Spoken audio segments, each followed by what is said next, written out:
Welcome to God's own state, Nigeria's SME hub, Abia, one of the country's fastest-growing economies.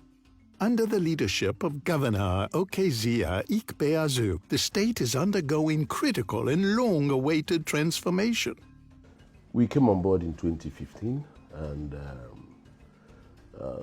luckily we had a background report by the World Bank, which indicated that here in Abia State we have about 250,000 young artisans working on all kinds of leather works, the shoes, the bags and belts, and then doing all kinds of garments too. So we decided to mainstream our industrialization based on this particular subsector, leather and garment. And we also know that each of those artisans would employ ordinarily just about between 4, 5, 6 or 7 hands doing all kinds of things.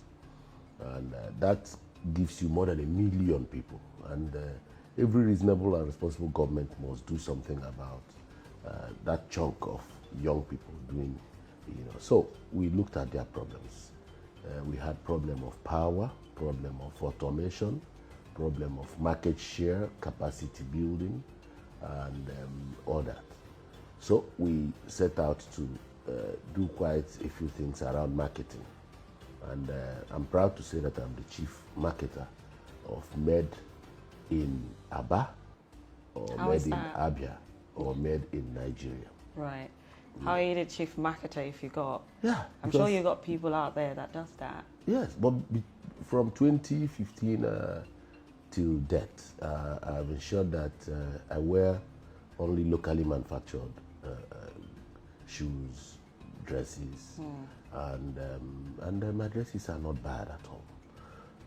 So, and I have taken the story of the ingenuity of the average Nigerian youth. I just used Abba as a brand to drive home the need for us to patronize Made in Nigeria goods. And I've gone to the Nigerian military, and we've done at some point 50,000 pairs of shoes for them.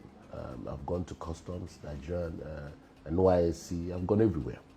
I've gone to the National Assembly, and the story is, what do we do to look at what we have got? Because patronage reinforces perfection. But down the line, we've decided to tackle the issues of power, because today, in our major cluster around that area, we have an independent power project called the Area Independent Power Project, which we did in collaboration with the federal government, and is a gas-propelled power project, just to provide an alternative power for all the shoemakers and garment makers around area. And we are confident that with the coming of a new independent power plant for this entire area, covering my state and some other states around here, Abia State is perhaps going to be the first state in Nigeria that will have uninterrupted power, and we think that will happen before the end of this year. This is the Powerline Shoe Cluster Market, part of the Area International Market in Abia State. Abia used to be known as that market that doesn't meet international standard.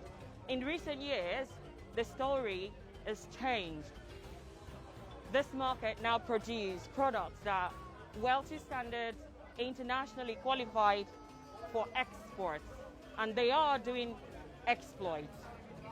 The current administration is doing all they can to create an enabling environment for businesses, shoe manufacturing as well as wares. Welcome to the Abia market.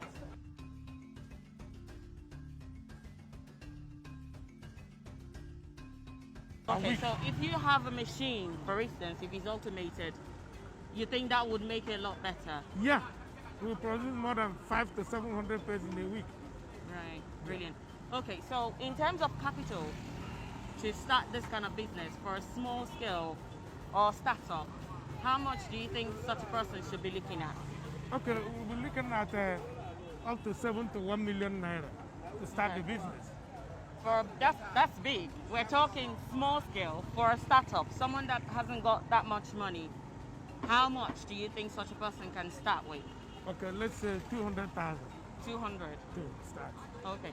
So from that 200,000, how much profit margin do you think 200 can give an individual? In a year or in 6 months? In 3 months. In 3 months. Let's say can manage up to 70,000. Okay.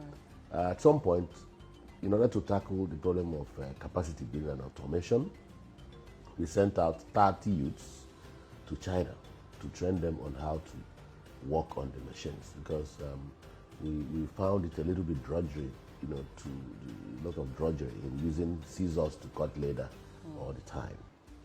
So we took them to China and they were trained there, and we imported the machines, and that gave birth to the Enasco, Enyimba Automated Shoe Company, which is presently doing shoes for Nigerian Railway. Exactly.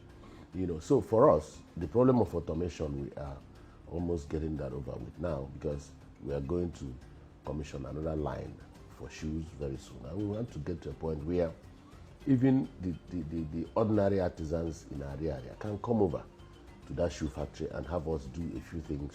Is that in process at the moment? Oh yeah, sure. Okay. Very sure. As I speak, the cluster which you visited in our area, the major shareholder in that company, that's more or less their company.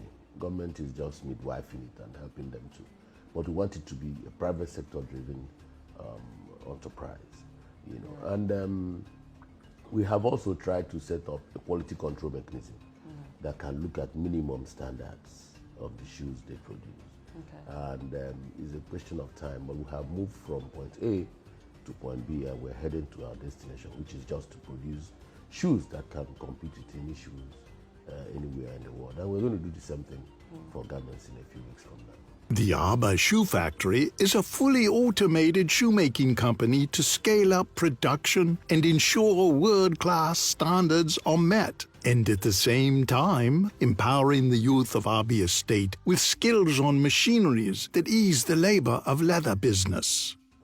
Our branding and marketing activity exposed a lot of things that happen in Abia.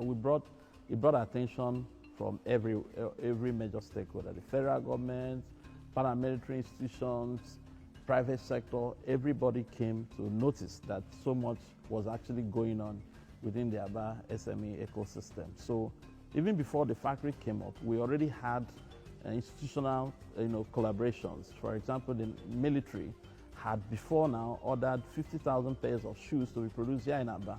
And it took us some time to put together the organization with the leather producers to come up with that delivery. And so we had the paramilitary institutions in Nigeria. We had, just recently, we did a delivery of 3,000 pairs to the Nigeria Railway Corporation.